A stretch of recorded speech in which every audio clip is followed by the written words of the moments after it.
Welcome to Trust TV Week in Review, where we bring to you highlights of major stories of the week. I am Darshan Hussaina Usman. Now let's take you through the first story of the week, where the Kaduna-Abuja bound train broke down for over 3 hours. We all know that staying positive on a Monday morning is essential for having a productive week. But for stranded passengers of the Abuja bound train of the Nigeria Railway Corporation, 28th June was a blue Monday.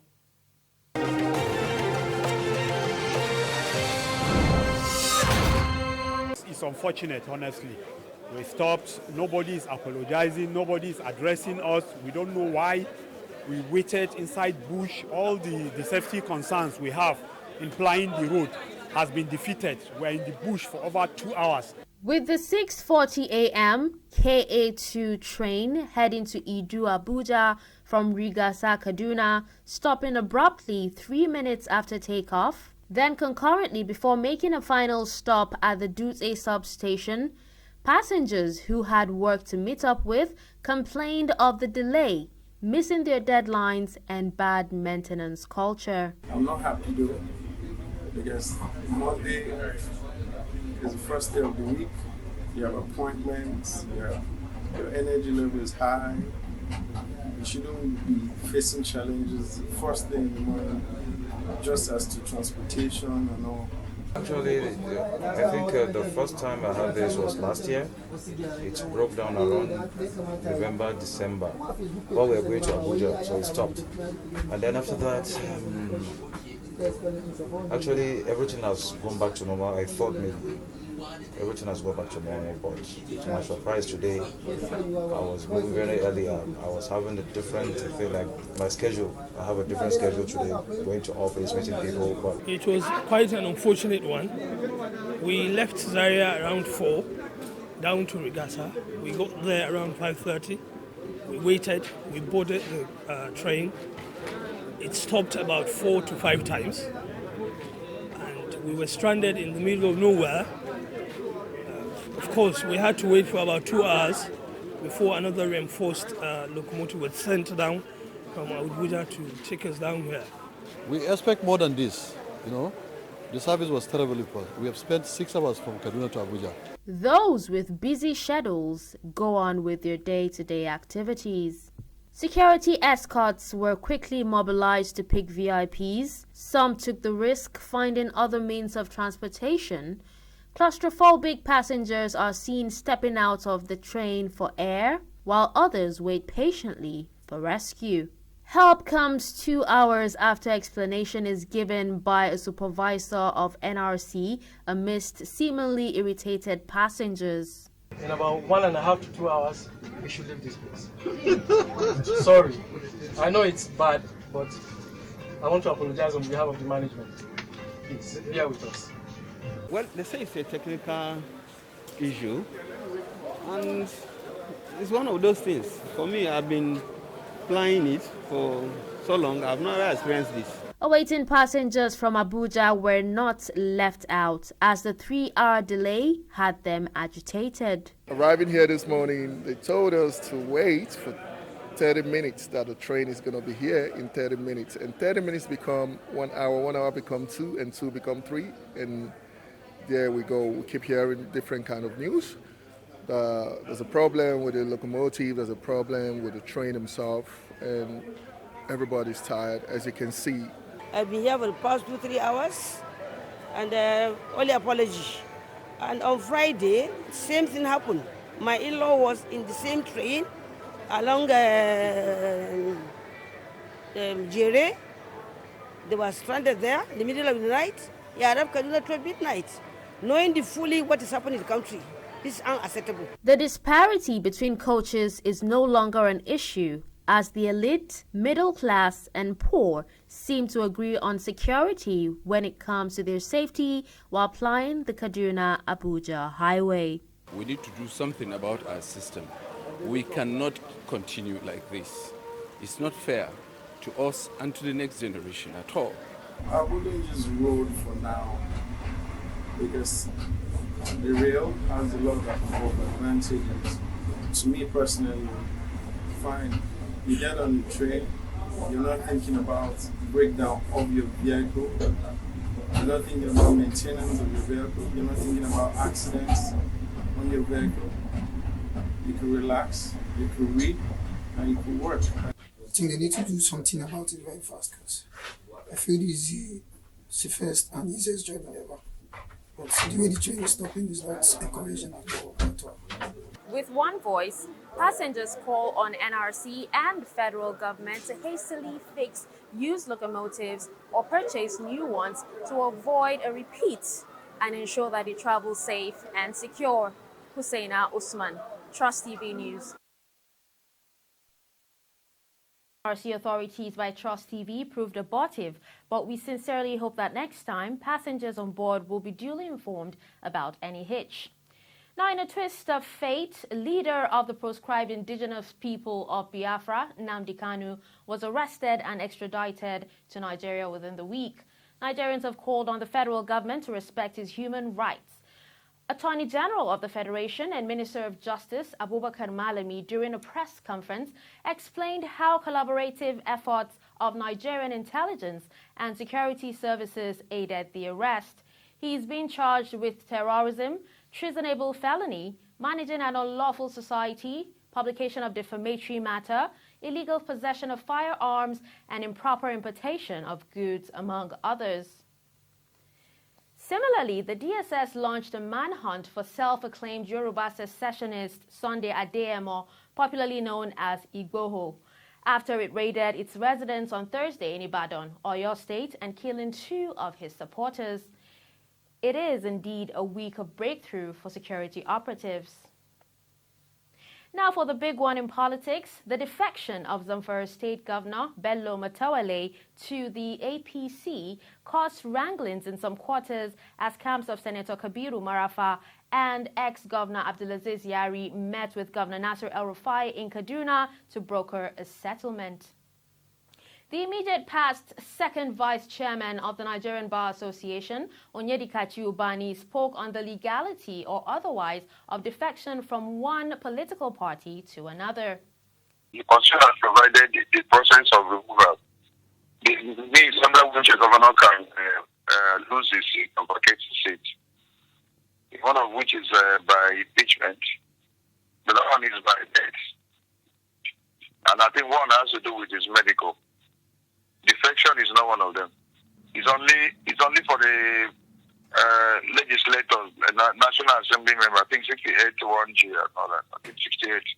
Section 68 that makes provision for the legislators to vacate their seat if they want to defect to another political party without any reason.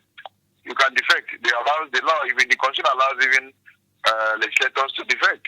But they must prove evidence of crisis in the political party from which they are coming. But for executive, they were very silent. The Constitution did not say that a governor has to specify or satisfy conditions before he can defect. Neither was he encouraged to defect. So the Constitution is very silent. So if the Constitution is silent, now would you not go and remove a governor based upon what the Constitution did not prescribe? So the only thing for us to do is to amend the law, amend the Constitution. And be specific that any governor that leaves his political party under which he came to power, he should vacate the seat. In the absence of any such provision, it will be difficult to remove a governor under any other. I don't know under what section. Yeah, he contests election under political power and came to power under this. Was there any provision in the Constitution that he can also be removed for if he defects? There's none. It's not a condition for removal.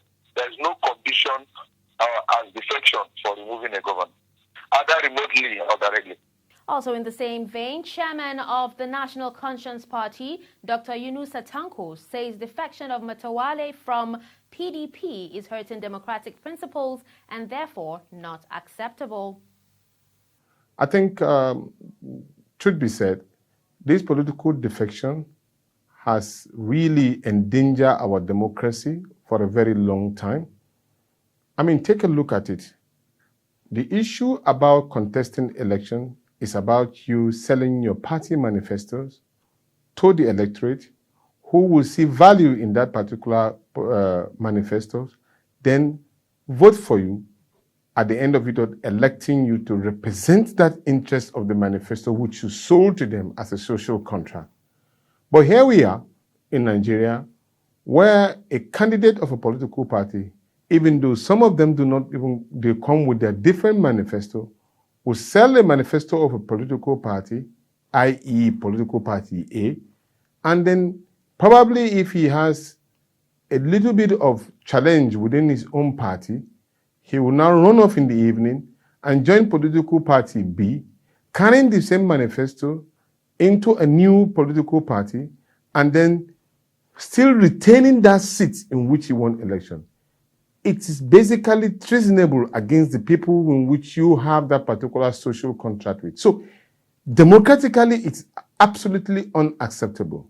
Although there have been a caveat being put in it in the Electoral Act, saying that if you have an issue within your party, then you can now defect to another political party, calling it freedom of association. But this freedom of association is not absolute. What it does is endanger the democratic system, reduce the political parties for working so hard to selling that particular candidate and for that particular candidate to still retain his seat. It's absolutely unacceptable. And that is the reason why it is very important that the new Electoral Act that is being discussed at the National Assembly should expunge this particular part of the Electoral Act so that anybody who wins election under a political party must remain within that political thick or thin so that he can saddle with the responsibility of that particular political party. But if it happens that he has to leave that political party, let him leave that his seat and go out. And if he wants to contest again, let him contest under the new political party that he wants to contest under and sell a new manifesto. Then he can contest for that seat. If he's popular, then he can retain that particular seat. But not the kind of situation in which we have today. Because those are the reasons why INEC used to deregister political parties.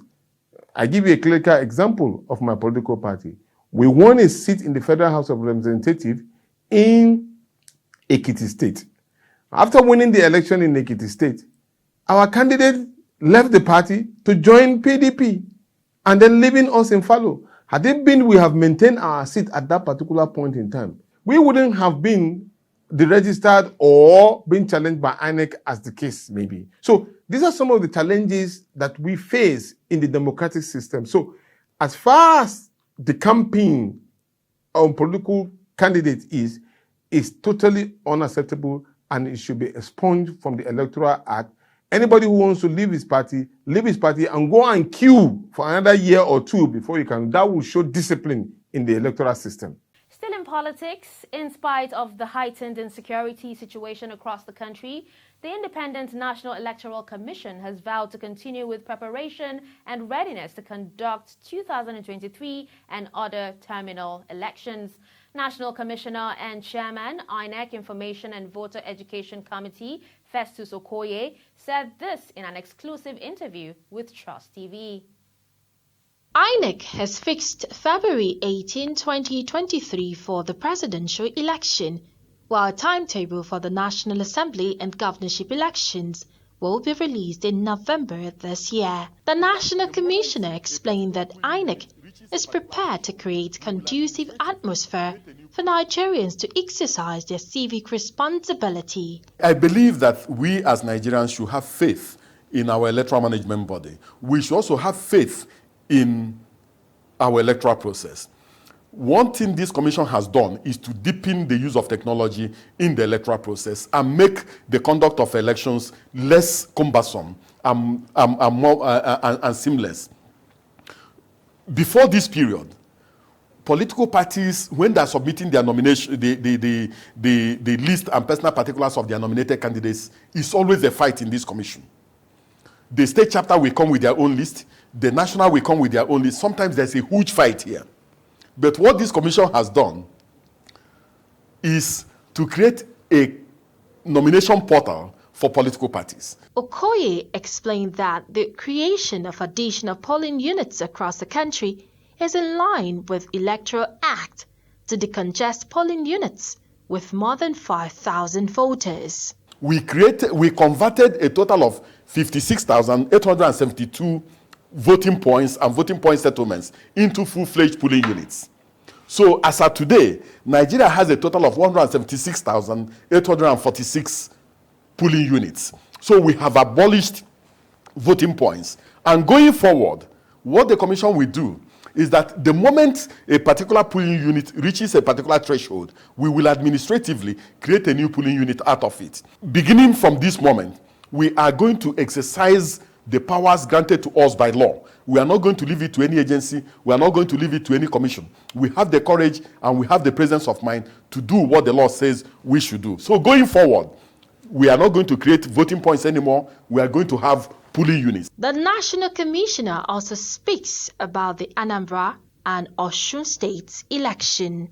Despite the general climate of insecurity, there are also communities that are also taking proactive measures to make sure that INEC facilities and offices are protected.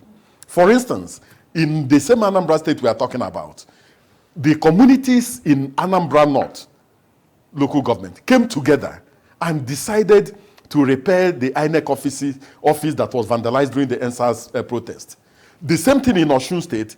There are some communities in Orolu local government that came together and are fixing some of INEC offices that were the product of the NSAS crisis. And we are confident that as we move and approach some of these elections, the political leaders will unite, come together for us to have some level of unity, for us to have some peace, and for us to also conduct an election that will be acceptable to everyone. 113, 114, 115. Elections in Nigeria has been marred with a lot of irregularities.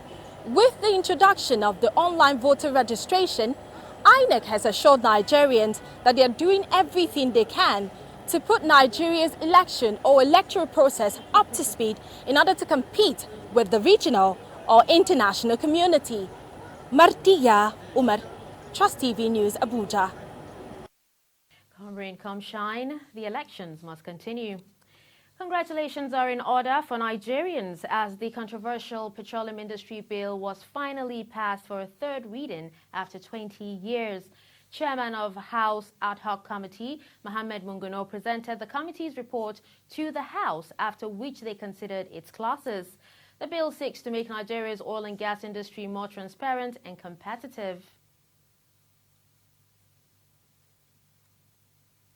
We'll take a quick breather and be right back. Do you stay? My name is Samuel Dada. Yakubu Isa. I'm a Jeji. Anyoni Mufa. A wannan harkar ce muke dan samun abinci, an muke taimaka mu wasu da yawa. Looking for private jobs. Sometimes you get employed and the process of payment, you undergo some kind of stress.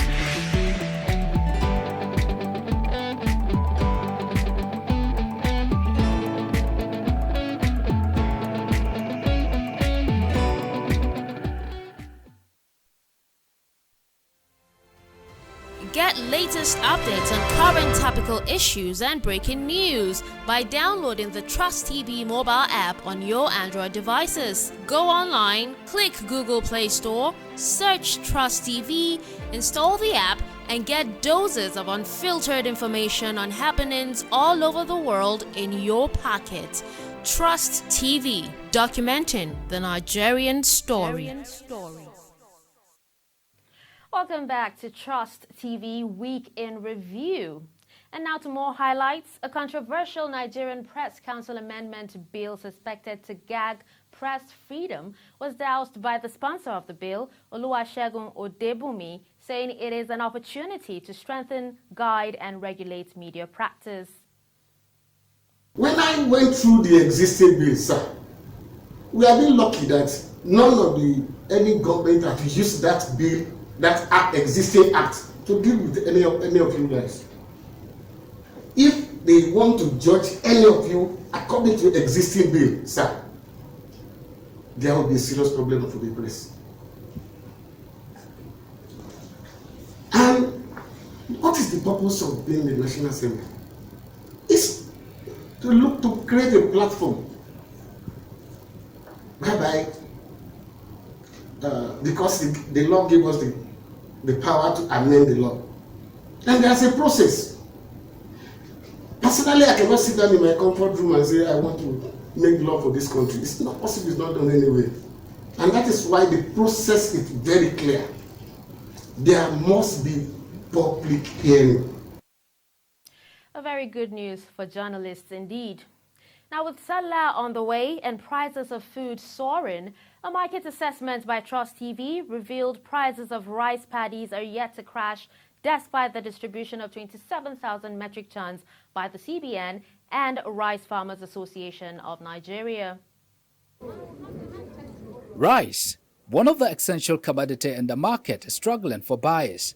Lucky Daniel says the days when rice was eaten once in a year is gradually coming back. That time, and if you want to cook it, we're more happy. So your mommy or your dad, we are cooking rice. So you are going to tell the other your friend, my mommy or my daddy will cook rice. Some of them will come and eat. The shutting down of borders for rice importation to boost local productivity is taking longer time to achieve for patient Nigerians. The price keeps skyrocketing. Recently, it was reported that the Central Bank of Nigeria and the Rice Farmers Association of Nigeria was set to distribute 27,000 metric tons of rice paddies directly to millers nationwide, with the intention to crash the price. The amount of money the federal government and CBN have really invested in agriculture, I expected rice to be reducing in private, yet to keep increasing. Just cut your coat according to your size. Maybe if you are the type that used to cook like, that is maybe 2 mudu, that's depending on the size of your family. If you used to cook 2 mudu before, they have to cut it.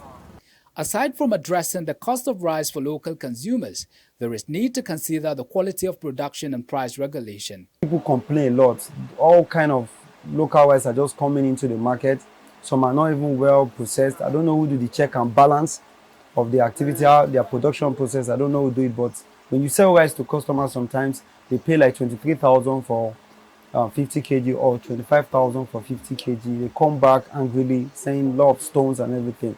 It is on this note that we call on the National Agency for Food and Drugs Administration and Control, NAFDAC, to take responsibility in coordinating the production process, distribution and sales in order to safeguard the health of the nation. Gaza Yakubu, Trust TV News, Abuja. They say food is life. The government needs to do something to correct this situation. Now, coming back home, here's an update on news of withdrawal of martial guards by the Abuja Municipal Area Council, AMAC, that seems to have gotten motorists and vehicle owners particularly excited. The aim of imposing compliance with safe road usage by the AMAC Marshal's Guard may have been defeated following the outcry of commuters on their unruly activities, contrary to their primary assignments. If they stop you, they say maybe 2 of you or 3, one of Taisi Park, they are ready to fight them, they will leave you. But you that maybe they stop you, you just do like gentle boy or gentleman, they will harass you. And I don't even see their work. Some of them, they arrest the driver, carry him to another corner, and embarrass this person and charge the person. You understand? So, which is very, very bad. This morning, joint task force come, the same thing I call yourself, how much I say joint task force, embarrassing us, coming to our pit, carry back, we say, sometimes we pay 25,000, 30,000 just to have a freedom. So, it's not fair. In reaction to the rage, Muhammad Kabiru Abubakar, a media assistant who spoke on behalf of the AMAC chairman Abdullahi Candido, said a directive has been given for the immediate withdrawal of AMAC Marshal guards from all transport activities in the area council. There are some cries here and there and some little complaint. Therefore, the chairman has to listen to the cry of the people and also do the wish of the people if it is for the public of the if it is for the interest of the public. So dissolving them is for the interest of the general public. He added that the guards had been redeployed to continue with their statutory functions of augmenting the efforts of the conventional security to protect lives and property of residents. The primary responsibility is to make sure that they work as AMAC Marshal's Guard, work in hand with the conventional, security agents like the police, security, DSS and others. Some residents, however, commended the new development as a step in the right direction. I have to commend the chairman for taking that action because they have been causing nuisance to transporters. Transporters have been crying for a long time. I think the disbandment of Amak Marshal Unit, I want to believe the executive chairman with his team, in their wisdom, must have thought it good.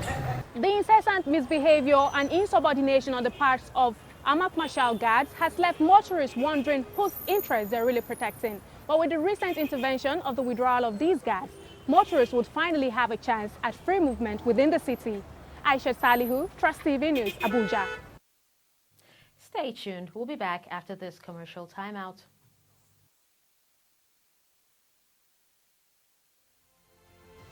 Get latest updates on current topical issues and breaking news by downloading the Trust TV mobile app on your Android devices. Go online, click Google Play Store, search Trust TV, install the app, and get doses of unfiltered information on happenings all over the world in your pocket. Trust TV, documenting the Nigerian story. Welcome back and thanks for staying with us. Moving on to foreign stories. In a sad event, more than 150 persons are still missing from the Florida building collapse as death toll keeps rising. Rescue workers in Miami say searching will continue for survivors. As of Sunday afternoon, the death toll of the partial residential building collapse in Miami-Dade County, Florida, is rising to 9, as more bodies were found overnight in ongoing search and rescue, while at least 152 people are still missing. On Sunday's press conference, local officials said 1 victim passed away in the hospital and 8 victims were recovered on site. According to a New York Times report, nearly 3 years before the collapse, a structural field survey found there was major structural damage to the concrete slab below the pool deck and cracking and spalling in the parking garage. The 2018 survey found the waterproofing below the pool deck and also the entrance drive, as well as all of the planter waterproofing, is beyond its useful life and therefore must all be completely removed and replaced. It warns the failed waterproofing is causing major structural damage to the concrete structural slab below these areas. Failure to replace the waterproofing in the near future will cause the extent of the concrete deterioration to expand exponentially. The survey also noted many of the previous garage concrete repairs were failing. Built in 1981, this 12-story residential building partially collapsed around 1:30 a.m. local time on Thursday in Surfside, about 10 kilometers north of Miami Beach. President Joe Biden has declared a state of emergency, authorizing funding and other disaster relief to Surfside. The Federal Emergency Management Agency was sending support. Navigating Africa, former President Jacob Zuma was sentenced to 15 months in prison for contempt of court. Zuma was found guilty by the country's highest court after he defied its order to appear at a corruption inquiry centered on his tenure between 2009 and 2018. And in what seems to be a huge achievement in Asia, accolades seem to be overflowing as China is said to have made remarkable achievements under the Communist Party. Leaders of foreign governments, including Nigeria's President Muhammadu Buhari, have been extending congratulatory messages on the 100th anniversary since the founding of the Communist Party of China. And after 20 years, all U.S. and NATO forces in Afghanistan have evacuated the Bagram airfield near the Afghan capital, Kabul, handing over the largest coalition base to the Afghan government troops. It's a wrap on Trust TV Week in Review. I am Dashan Husseina Usman. Enjoy your weekend.